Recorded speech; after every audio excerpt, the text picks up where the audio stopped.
Hey, welcome back to Rock Stardust. Today we are looking at Earls Court, going back to 1975. How awesome. Hey, also this is temporary digs at the moment, so I've got to get this set up. So it's a little bit different. You get a bit of a nature sort of vibe, which is pretty cool. And yeah, no, it's awesome.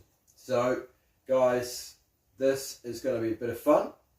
A good friend of mine, Julian, he went to this concert in 1975 in Earls Court. So how good's that? I was like, I'm so jealous, you know. I was too young, but hey, look, he's kept the program, which is awesome. You know, it's got there's the cast there. Got the Led Zeppelin story. We've got the breakdown interviews with the band members, which is super cool. There's an image there in the middle. And that's Jonesy and Bonham's interviews as well.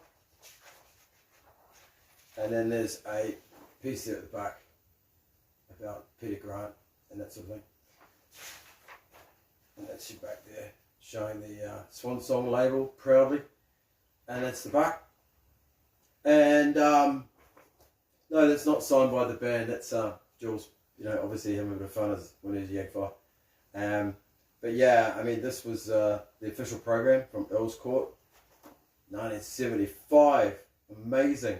So what I'm going to do, I'm going to read some of these interviews because they're quite unique and pretty cool and quite amusing, I think.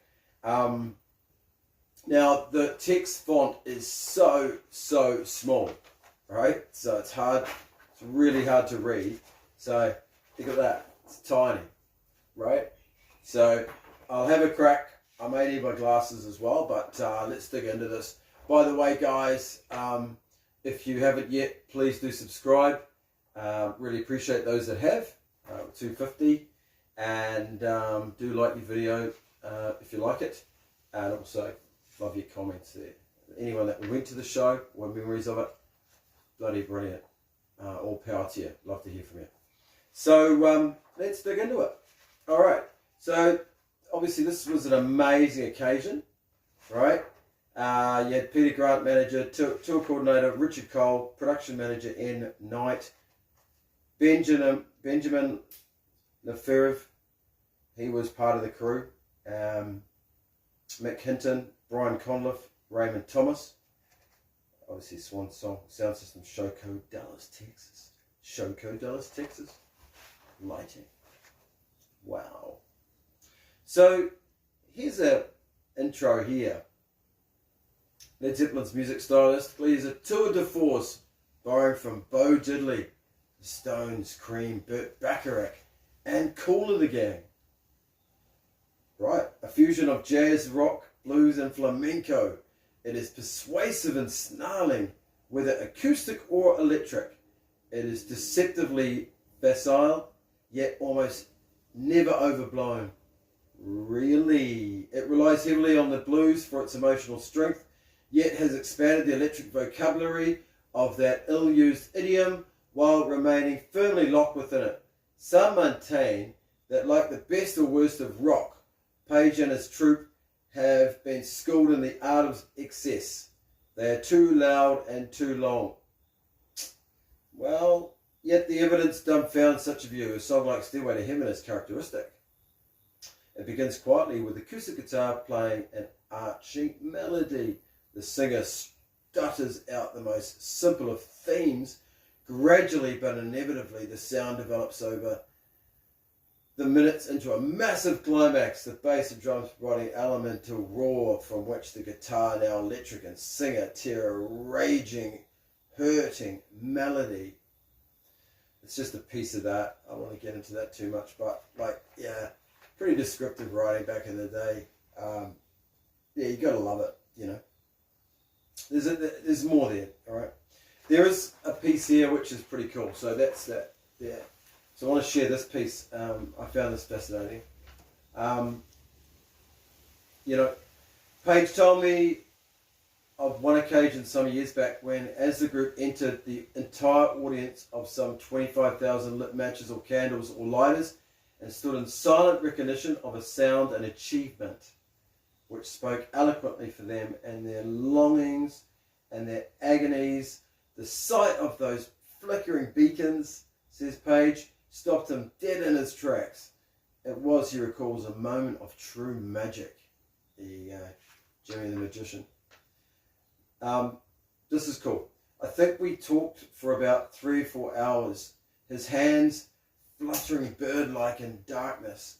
Time, he told me, ceased when they performed on stage. They had tried frequently to cut down their performance to around 2 hours or so, but it always crept back to well over 3 as he drew me further and further into his world. Time slipped away with equal grace.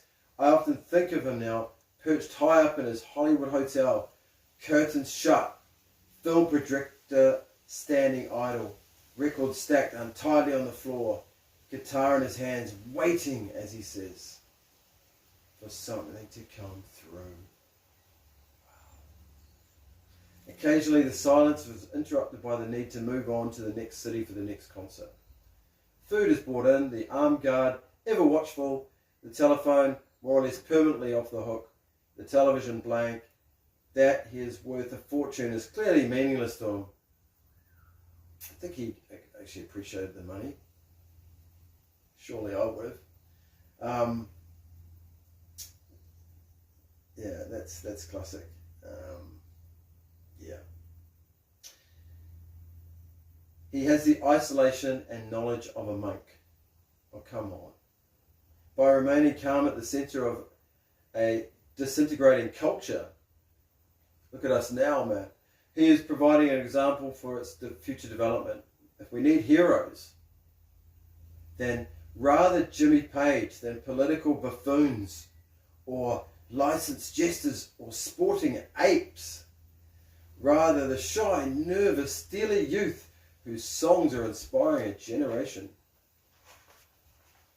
Woo! Wow. Deep man. Robert Plant. You've got to love some Percy quotes, right? How good. Alright. For such a titanic performer on stage, Robert Plant is ludicrously polite off. He lives for the day. He told me, as long as it is functioning. So if your day's not functioning, I guess you don't live for it, right? Interviewing him can be difficult. He insists on doing handstands, right, and generally prancing about while talking. He is apt to trot out like the cliched reply to what was most probably a cliched question. I want to slap apathy in the face before it becomes too big a wart. Whoa, that was deep, Pliny. It's important to see the change of seasons in England. That's why I much prefer to be at home than on the road. Yes, it's important to keep a context of time and fair Albion. I'm proud of what we've done and what we represent. We are a diversion which I believe to be artistically valid.